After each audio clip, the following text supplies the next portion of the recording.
Chapter 4 સમતલમાં ગતિ એમાં આપણે સદિશોના સરવાળા અને બાદબાકી તેના વિશે ચર્ચા કરી. તો સૌથી પહેલા સદિશોના સરવાળા જે છે તેની વાત કરી લઈએ. તો જે સદિશના સરવાળા થાય છે તેના માટે જે ત્રિકોણની રીત છે તેનો નિયમ આપણે સમજીએ. તો સદિશના સરવાળા માટે ત્રિકોણની રીત. હવે આ ત્રિકોણની રીત છે તો એના માટે સૌથી પહેલા આપણને શું જોઈશે?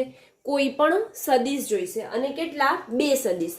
તો ધારો કે આપણી પાસે 2 સદિશ A અને સદિશ B છે. કયા 2 સદિશ છે?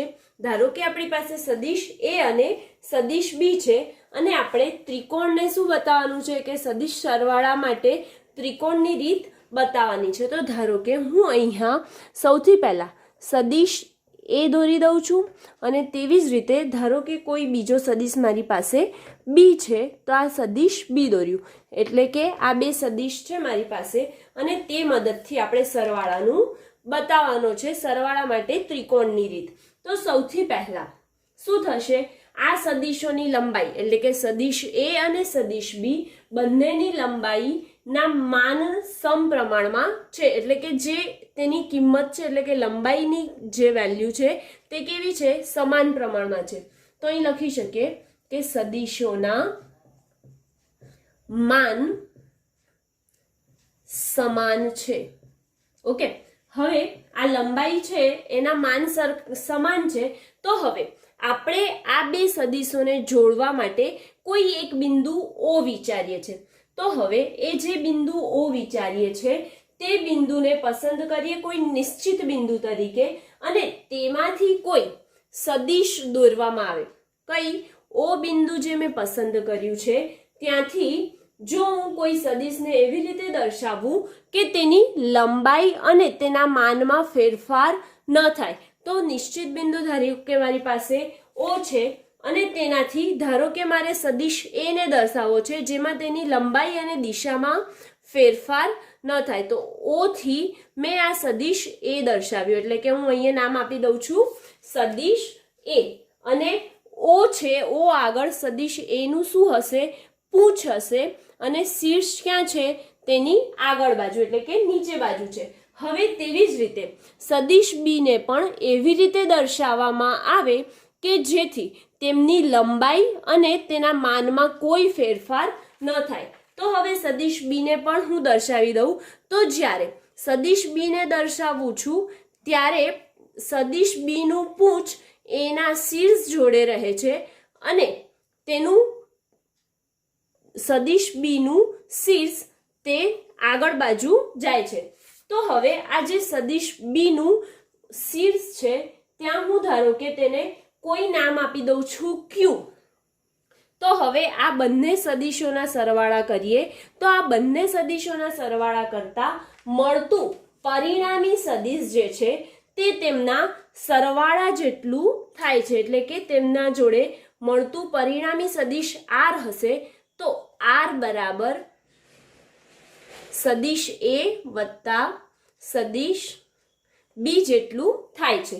એટલે કે હવે હું લખી શકું કે જ્યારે સદિશ B ને એવી રીતે દર્શાવીએ છીએ કે તેની લંબાઈ અને માનમાં ફેરફાર ન થાય અને તેનું પૂંછ કોનું? તો સદિશ B નું પૂંછ સદિશ A ના શીર્ષ સાથે સંપર્કમાં હોય. તો સદિશ A ના પૂંછ O અને સદિશ B ના શીર્ષને જોડતો એક સદિશ દોર્યો. કયો દોર્યો?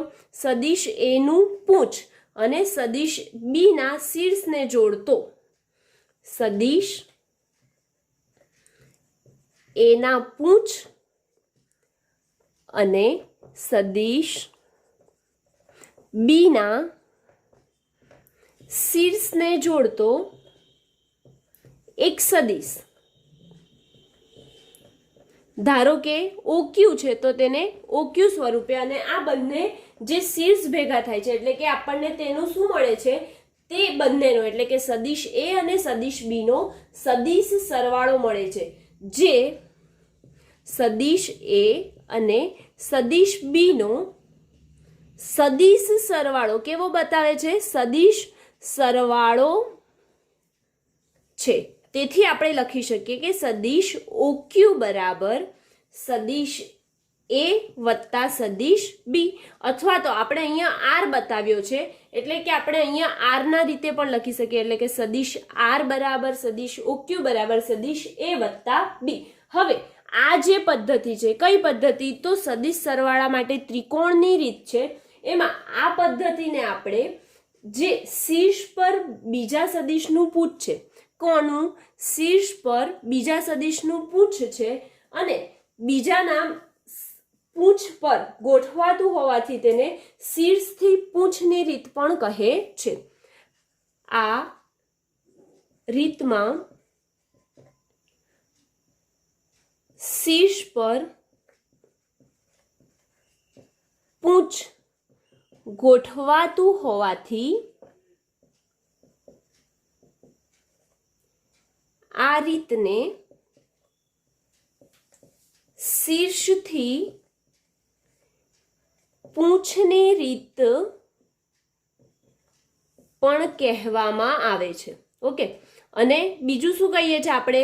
કે ત્રિકોણની રીત, સદિશોના ત્રિકોણ સરવાળાની રીત પણ કહીએ છીએ. હવે જે આ સદિશો છે, સદિશ A અને સદિશ B, બે સદિશો છે, તેમના દ્વારા મળતો પરિણામી સદિશ જે મળે છે તે ત્રણે બાજુ બનીને ત્રિકોણ જેવી રચના કરે છે. માટે આપણે તેને સદિશોના સરવાળા માટે ત્રિકોણની રીત પણ કહીએ છીએ. હવે સદિશ સરવાળા માટે બે ગુણધર્મો છે, તો એ બે ગુણધર્મો કયા છે? તો સૌથી પહેલા જે સદિશ સરવાળા થાય છે તે સમક્રમી હોય છે. સદિશોના સરવાળા જે થાય છે તે કેવા હોય છે? સમક્રમી હોય છે. અને તેવી જ રીતે સદિશોના સરવાળો જૂથના નિયમને પણ અનુસરે છે. સદિશોના સરવાળા જૂથના નિયમને અનુસરે છે. એટલે કે આમાં આપણે શું કર્યું કે સદિશ સરવાળાની જે રીત હતી તેમાં સૌથી પહેલા બે સદિશો ધારી લીધા, પછી એ બંને સદિશોને આપણે આકૃતિમાં એમને બતાવી દીધા. પછી આ બે સદિશોનું માન અને લંબાઈમાં કે દિશામાં કોઈ ફેરફાર ના થાય તે રીતે એક સદિશ A ને બતાવ્યો અને બીજો સદિશ B ને બતાવ્યો. હવે આ સદિશ B ને અને A ને કેવી રીતે ગોઠવ્યા? તો કોઈ એક નિશ્ચિત બિંદુ O લીધું અને એ નિશ્ચિત બિંદુમાંથી સદિશ A નીકળે છે, એટલે કે જે પૂંછ છે સદિશ A નું તે ક્યાં રહે છે? O પર રહે છે. ત્યારબાદ જે સદિશ A નું શીર્ષ છે ત્યાંથી સદિશ B જાય છે. બરાબર. હવે સદિશ A અને સદિશ B જે સરવાળો કરીએ છીએ અને ત્યારબાદ જે પરિણામી સદિશ મળે છે ત્યારે તેમાં શું દર્શાવ્યું? વેક્ટર R બરાબર સદિશ A વત્તા સદિશ B. તેથી આ રીત જે છે તે પૂંછથી શીર્ષથી પૂંછ ભેગા થાય છે, માટે તેમને શીર્ષથી પૂંછની રીત પણ કહેવામાં આવે છે. અને તેમના સદિશ A અને સદિશ B બે સદિશોથી આપણને તેમના સદિશનો સરવાળો મળે છે, માટે સદિશ સરવાળા માટેની રીત પણ કહેવામાં આવે છે. અને તેના માટેના બે ગુણધર્મો, તો સદિશના સરવાળા સમક્રમી હોય છે અને બીજો ગુણધર્મ છે કે સદિશોના સરવાળા જૂથના નિયમને અનુસરે છે. સદિશ સરવાળા માટે સમાંતર બાજુ ચતુષ્કોણની રીત. હવે આ જે સદિશ સરવાળા જે કરવાના છે તેના માટે ત્રિકોણની રીત ભણી ગયા હતા, તેવી જ રીતે સદિશના સરવાળા માટે સમાંતર બાજુ ચતુષ્કોણની રીત જોઈએ. તો આમાં પણ એટલે કે સમાંતર બાજુ ચતુષ્કોણની રીત છે તેમાં પણ ધારો કે આપણી પાસે સદિશ કોઈ બે સદિશ ધારીએ છે, સદિશ A અને સદિશ B સદિશ છે. ઓકે, હવે આ બંને સદિશ છે તો એ બંને સદિશને આપણે કંઈક આકૃતિમાં આ મુજબ દર્શાવીએ છીએ. તો આ જે છે આપણો સદિશ B ધારી લઈએ અને ધારો કે આ જે છે O બિંદુથી જે નીકળે છે આ સદિશ A છે. O થી સદિશ B જ્યાં આગળ જાય છે ત્યાં આપણે નામ આપી દઈએ છીએ Q, અને O થી સદિશ A જ્યાં આગળ જાય છે અને શીર્ષ પર જાય છે એને નામ આપી દઈએ P. ઓકે, હવે જે આપણે ફરીથી આ આકૃતિમાં જે ઓ બિંદુથી એટલે કે કોઈ નિશ્ચિત બિંદુ ઓ વિચાર્યું હતું ત્યાંથી સદિશ એ દોર્યો અને ત્યાંથી સદિશ બી દોર્યો, એટલે કે બંનેના પૂંછ સદિશ એ અને સદિશ બી ના પૂંછ ક્યાં છે? તેના નિશ્ચિત બિંદુ ઓ પર જ આવેલા છે. એટલે કે ફરીથી એક બીજી આકૃતિ દોરીએ જેમાં આપણે આકૃતિ બી નામ આપી દઈએ તેને. આ સદિશ એ છે અને ઉગમ બિંદુ નિશ્ચિત બિંદુ ઓ છે. આ સદિશ એ છે. હવે આ જે સદિશ છે તેનામાંથી આપણે તેવી રીતે સદિશ એ અને સદિશ બી ને બતાવવાના છે કે તેમની લંબાઈ અને તેની દિશામાં અથવા તો તેના માનમાં કોઈ ફેરફાર ન થાય. તો સૌથી પહેલા આપણે સદિશ એ અને સદિશ બી બતાવ્યા, ત્યારબાદ તેમના એવું ચતુષ્કોણ દોરીએ અથવા તો એવો ચોરસ કે સમાંતર બાજુ ચતુષ્કોણ બનાવીએ જેનાથી સદિશ એ અને સદિશ બી બંને એકબીજાની પાસેની બાજુ રહે અને એવો ચતુષ્કોણ ધારો કે હું OPSQ વિચારું છું. કયો સદિશ છે? કયો ચતુષ્કોણ? સમાંતર બાજુ ચતુષ્કોણ OPSQ વિચારું છું. તો તેના પરથી આ ધારો કે ઓ નામ આપી દીધું, ત્યારબાદ આને ક્યુ નામ આપ્યું અને આ વાળો પી નામ આપ્યું. તો અહીંયાથી આ પી છે તો એનાથી જો હું આગળ દોરું છું તો આને ધારો કે હું નામ આપું છું એસ અને અહીંયાથી જે સદિશ દોરું છું એને ધારો કે નામ આપું છું આ બિંદુ પર ક્યુ, એટલે કે OQSP અથવા તો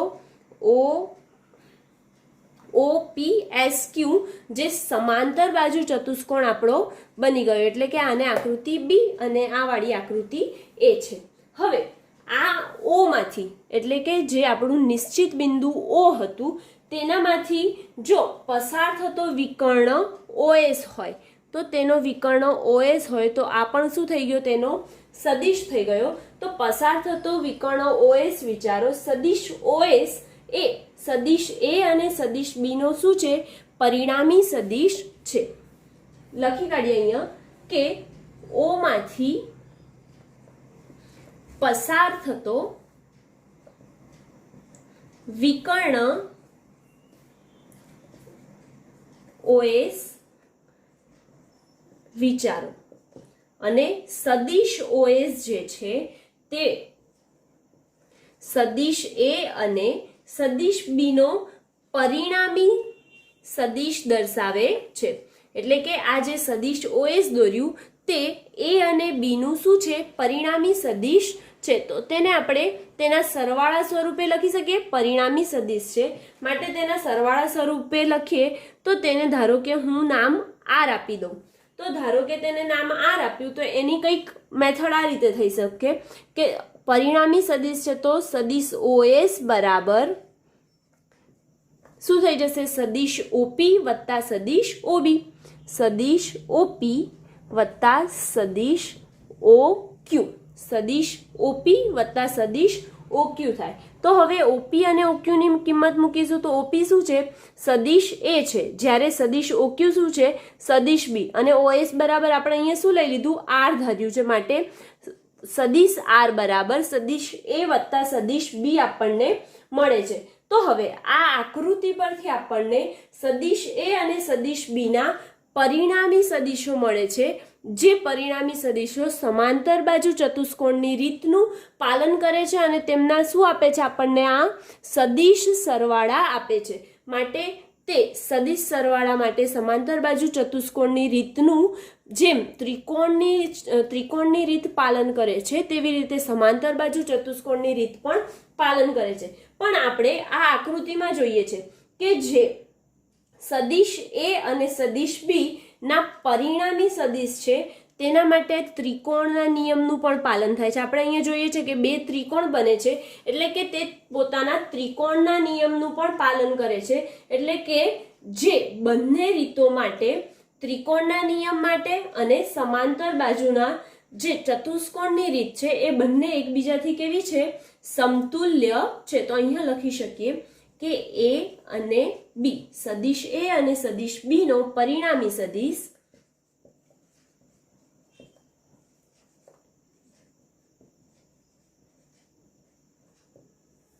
જે છે તે મેળવવા માટે ત્રિકોણનો નિયમ દર્શાવ્યો છે. અને આકૃતિ પરથી આપણે સ્પષ્ટ રીતે જોઈ શકીએ છીએ કે આકૃતિ પરથી બંને રીતોમાં કઈ કઈ બંને રીતો, તો ત્રિકોણની રીત, સદિશ સરવાળા માટે ત્રિકોણની રીત અને સદિશ સરવાળા માટે સમાંતર બાજુ ચતુષ્કોણની રીત જે છે તે સમાન પરિણામ તેના સદિશ સરવાળાના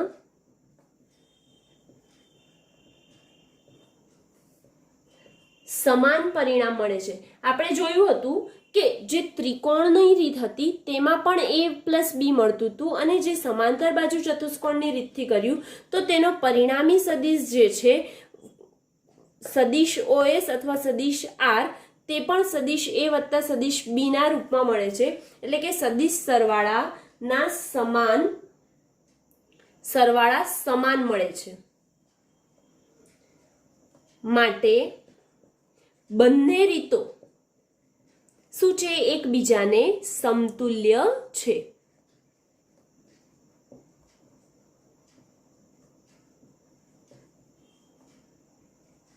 હવે અહીંયા આ જે રીત જોઈ તેમાં સદિશ R નું મૂલ્ય સદિશ A અને સદિશ B ના મૂલ્યના સરવાળા જેટલું, એટલે કે અહીંયા લખીએ કે સદિશ R નું મૂલ્ય જે છે તે સદિશ A અને સદિશ B ના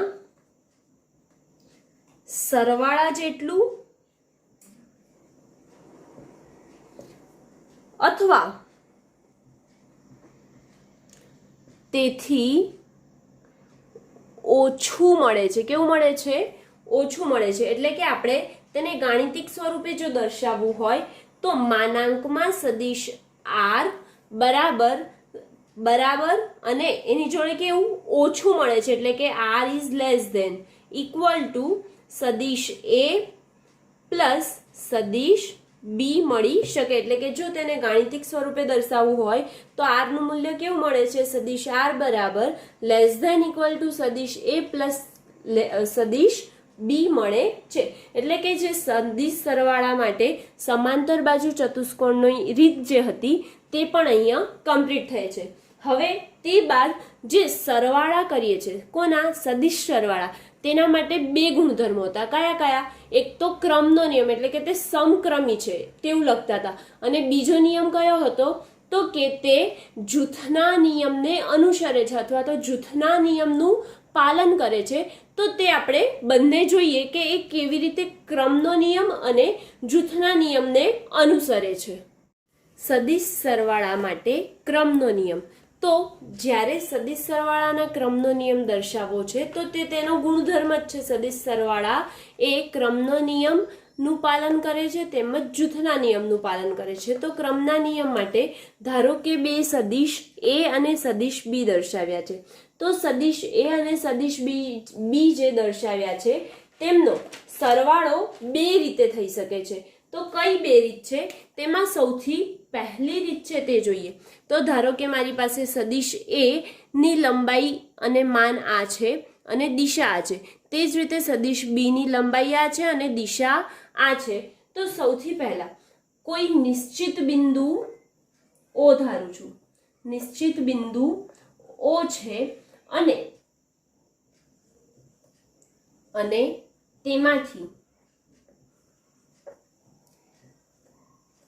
તેમાંથી સદિશ A નું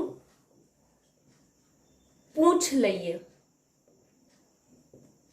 O છે અને તેમાંથી સદિશ એટલે કે O ને જ આપણે સદિશ A નું પૂંછ લઈએ તો તેની આકૃતિ કેવી રીતે થશે? તો તેની આકૃતિ સૌથી પહેલા દોરીએ. તો મારી પાસે ધારો કે નિશ્ચિત બિંદુ O છે. હવે આ જે O બિંદુ છે તેમાંથી તે થોડેક આગળ જાય છે અને આ એનું સદિશ A છે અને અહીંયા હું ધારો કે નામ આપી દઉં છું બિંદુ P છે. હવે તે જ એટલે કે જે બિંદુ P છે તેના શીર્ષમાંથી જ સદિશ B નીકળે છે. તો હવે આ સદિશ બી જે નીકળે છે તેને અહીંયા હું સદિશ બી નામ આપું છું અને જે તેનું શીર્ષ છે કોનું તો સદિશ બી નું શીર્ષ છે ત્યાં ધારો કે હું એને ક્યુ નામ આપું છું તો સદિશ એ અને સદિશ બી ના લીધે આપણે જે ત્રિકોણના નિયમ પરથી પરિણામી સદિશ ભણી ગયા તે રીતે પરિણામી સદિશ ધારો કે તેનું પરિણામી સદિશ આર ધારીએ તો શું થઈ જશે આર બરાબર સદિશ એ વત્તા સદિશ બી થાય છે બરાબર હવે અહીંયા લખીએ કે સદિશ ઓપી બરાબર શું છે સદિશ એ છે તેમજ સદિશ પીક્યુ બરાબર સદિશ બી છે હવે સદિશ એ ના આપણે કર્યું હતું સદિશ એ ના શીર્ષમાંથી સદિશ બી ની પૂંછ જોડે છે અને આ બંને સદિશ એ અને સદિશ બી ના એવી રીતે દર્શાવ્યા છે કે તેમની દિશા અને તેના માનમાં ફેરફાર થતો નથી તો તેના દ્વારા જે પરિણામી સદિશ મળે છે તે કયું છે સદિશ આર બરાબર સદિશ એ વત્તા સદિશ બી અને જે સદિશ એ ની શીર્ષ અને સદિશ બી ના પૂંછને જોડે છે તે સદિશ આર વડે દર્શાવ્યું એટલે કે સદિશ ઓક્યુ તેથી આપણે લખી શકીએ કે સદિશ ઓક્યુ બરાબર સદિશ ઓપી વત્તા સદિશ ઓક્યુ કયા નિયમ પરથી તો ત્રિકોણનું જે સદિશ સરવાળાની રીત હતી તેના પરથી સદિશ ઓપી વત્તા સદિશ ઓક્યુ થયું પણ સદિશ ઓક્યુ બરાબર આપણે શું લીધું છે આર લીધું છે માટે સદિશ આર બરાબર સદિશ એ પ્લસ સદિશ બી લખી શકીએ છીએ હવે સદિશ એ વત્તા સદિશ બી જે છે તે સદિશ આર નો સરવાળો સદિશ આર એ વત્તા બી નો સરવાળો દર્શાવે છે તો અહીંયા લખીશું સદિશ આર એ સદિશ એ પ્લસ સદિશ બી નો સરવાળો દર્શાવે છે હવે જે આપણું આ પરિણામ આવ્યું છે એને હું પરિણામ 1 આપું છું હવે તેવી જ રીતે આ જે સદિશ દોર્યો તે જ રીતે નિશ્ચિત બિંદુ ધારો કે મારી પાસે ક્યુ છે કયું છે મારી પાસે નિશ્ચિત બિંદુ ક્યુ છે અને તે નિશ્ચિત બિંદુ ક્યુ માંથી પસાર થતું સદિશ બી દોરીએ છે એટલે કે જે ક્યુ છે તેમાંથી એની પૂંછ ક્યાં રહેશે સદિશ બી ની તો ક્યુ ના બિંદુ પર અને આ સદિશ બી છે અને જ્યાં તેનું શીર્ષ આવે છે ત્યાં ધારો કે હું નામ આપું છું એસ અને તેવી જ રીતે સદિશ બી ના શીર્ષ સાથે અહીંયા કોના સાથે લીધું હતું આપણે સદિશ એ ના શીર્ષ સાથે સદિશ બી ને લીધું હતું તેવી જ રીતે સદિશ બી ના શીર્ષ સાથે હું સદિશ એ ને લઉં છું તો સદિશ એ જ્યાં છે શીર્ષ ત્યાં હું નામ આપી દઉં છું પી તો આ બંને એટલે કે સદિશ એ અને સદિશ બી ને મળતું પરિણામી સદિશ ધારો કે સદિશ ક્યુપી છે અને તેને હું આ સ્વરૂપે આર બરાબર સદિશ એ પ્લસ બી ના સ્વરૂપે લખી શકું તો અહીંયા તે જ રીતે જે આમાં કર્યું હતું અહીંયા નિશ્ચિત બિંદુ આપણે શું લીધું નિશ્ચિત બિંદુ ક્યુ છે અને જે નિશ્ચિત બિંદુ ક્યુ છે તેની દિશા અને માન બદલાયા વગર હું કોઈ સદિશ બી દોરું છું જે સદિશ બી નું શીર્ષ આવે છે ત્યાં મેં શું નામ આપી દીધું એસ નામ આપ્યું અને સદિશ બી અને સદિશ એ સદિશ બી ના જોડે સદિશ એ નું પૂંછ દોરું છું અને પૂંછથી જ્યાં શીર્ષ આવે છે ત્યાં મેં સદિશ પી નામ આપ્યો હવે સદિશ એ અને સદિશ બી ની દિશા અને માન બદલાયા વગર તેમના પરિણામી સદિશ ક્યુપી મળે છે તો તેમનો જે પરિણામી સદિશ ક્યુપી મળે છે તેને હું સદિશ આર નામ આપું છું તો સૌથી પહેલા આપણે સદિશ ક્યુ એસ બરાબર લખીએ ક્યુ એસ બરાબર શું થઈ જશે સદિશ બી છે તેમજ સદિશ એસ પી બરાબર છે આપણી પાસે સદિશ એ તેમજ સદિશ ક્યુપી બરાબર છે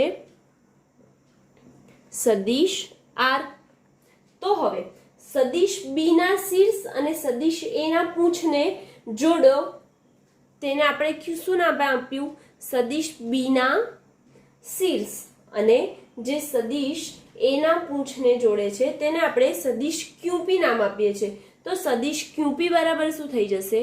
QP બરાબર સદિશ QS પ્લસ સદિશ SP. તો હવે આ કિંમત મૂકીએ તો શું થશે? સદિશ R બરાબર સદિશ B પ્લસ સદિશ A.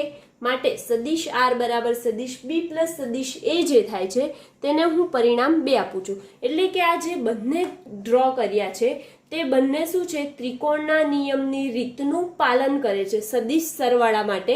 અને જો આ બંનેને આમ ભેગા કરી દેવામાં આવે તો તે બંને ક્રમના નિયમની પાલન કરે છે તે સાબિતી મળે છે. અહીંયા બંને સદિશ R મળી ગયા, તેથી સદિશ R ને હટાઈએ એટલે કે પરિણામ 1 અને પરિણામ 2 ને 1 અને 2 ને સરખાવતા. તો હવે પરિણામ 1 અને 2 ને સરખાવીએ તો શું થઈ જશે કે સદિશ A પ્લસ સદિશ B. ક્યાંથી આવ્યું? પરિણામ 1 બરાબર સદિશ B પ્લસ સદિશ A મળે છે. એટલે કે આ જે સદિશ સરવાળા માટે ક્રમના નિયમનું પાલન થાય છે તે આપણે સાબિતી આપી. સદિશ સરવાળા માટે જૂથનો નિયમ. તો સૌથી પહેલા ધારો કે કોઈ બે સદિશ A અને B વિચારીએ. તો સદિશ A અને B જે વિચારીએ છે તો સદિશ A આ બાજુથી ઉપરની તરફની દિશામાં જાય છે, જ્યારે સદિશ B નીચેની તરફની દિશામાં આવે છે. એટલે કે સદિશ A ની શીર્ષ સાથે સદિશ B નું પૂંછ જોડાયેલું છે. તો તેમનાથી મળતો પરિણામી સદિશ આપણને કયો મળે છે? તેમનાથી મળતો પરિણામી સદિશ A પ્લસ B મળે છે. એટલે કે આપણે લખી દઈએ કે આકૃતિમાં દર્શાવ્યા મુજબ સદિશ A અને સદિશ B નું સંયોજન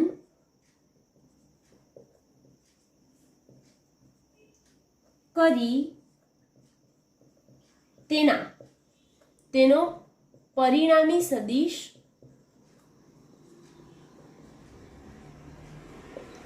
A પ્લસ B મળે છે, જે ત્રિકોણના નિયમથી મળ્યો. બરાબર. હવે જો સદિશ A પ્લસ B જે મળે છે તેમાં જો એક હજી નવો સદિશ C ઉમેરવામાં આવે તો તેના લીધે મળતો પરિણામી સદિશ શું થઈ જાય? B અને C ના લીધે મળતો પરિણામી સદિશ B પ્લસ C મળે છે. તો અહીંયા લખી કાઢીએ કે નવો સદિશ C ઉમેરતા તેનાથી મળતો પરિણામી સદિશ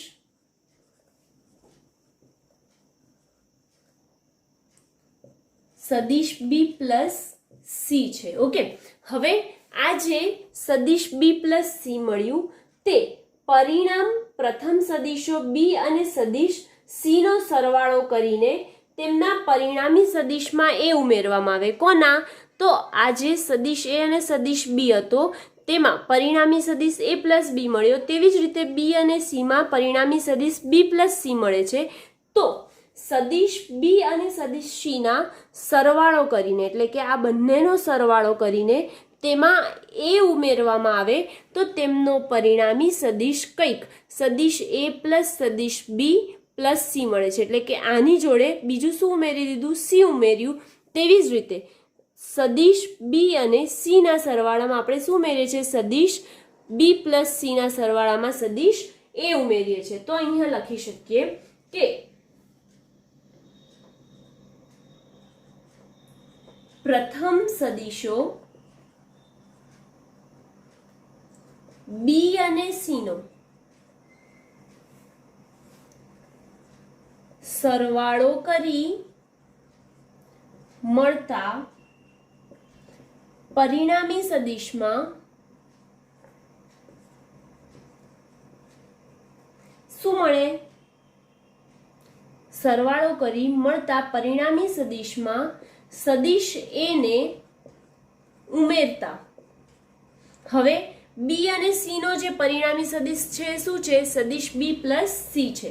તો હવે જે સદિશ B પ્લસ C છે તેમાં જો સદિશ એ ને ઉમેરવામાં આવે તો શું મળે છે? કંઈક આ રીતે કે સદિશ એ પ્લસ સદિશ બી પ્લસ સદિશ સી મળે છે. તેવી જ રીતે જો પ્રથમ સદિશો એ અને બી ના પરિણામી સદિશમાં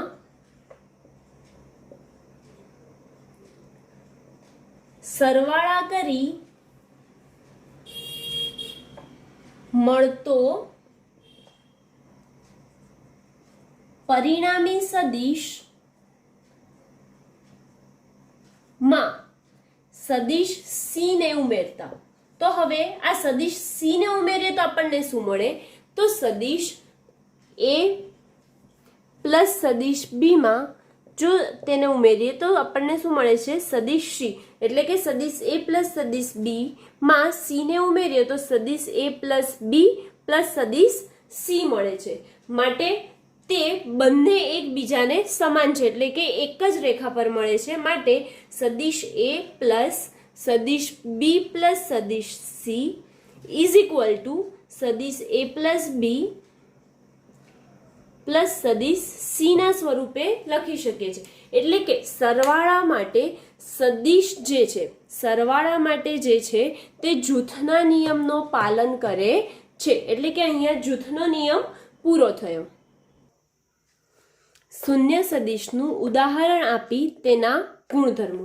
હવે શૂન્ય સદિશ શું છે?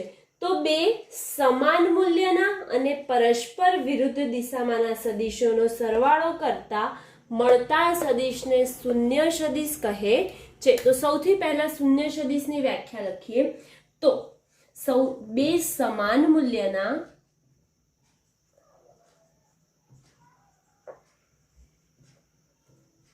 તેમજ પરસ્પર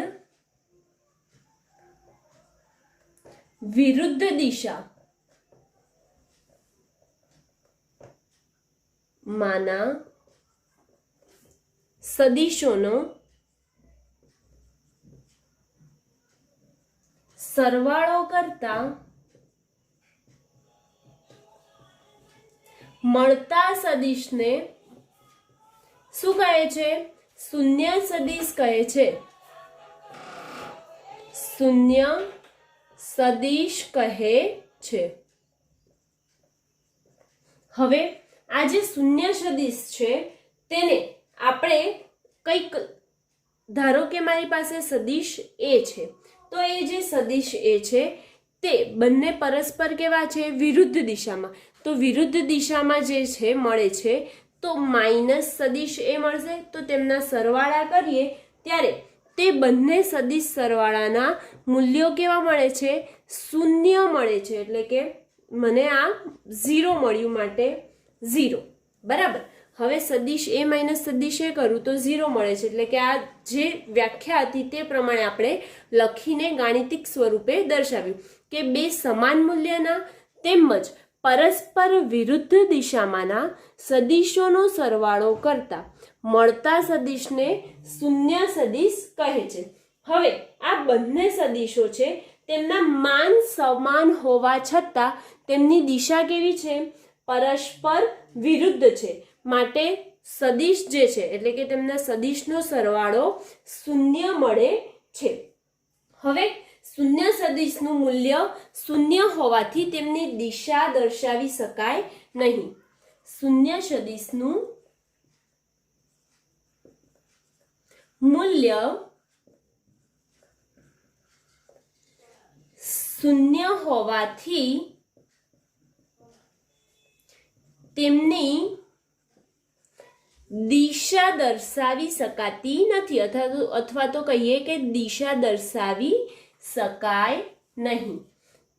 તો હવે જે દિશા નથી દર્શાવી શકતી અને કોઈ પણ જે સદિશ છે તેમાં શૂન્ય સંખ્યા વડે ગુણતા તેમના ગુણાકાર પણ કેવો મળે છે? શૂન્ય સદિશ જ મળે છે. તો તેના બાદ બીજો પોઈન્ટ લખી દઈએ તો કોઈ સદિશ એ છે તેને શૂન્ય સંખ્યા વડે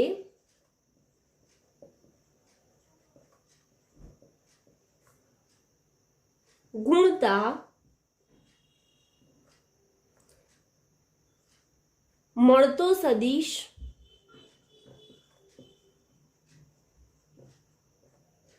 શૂન્ય સદિશ જ છે.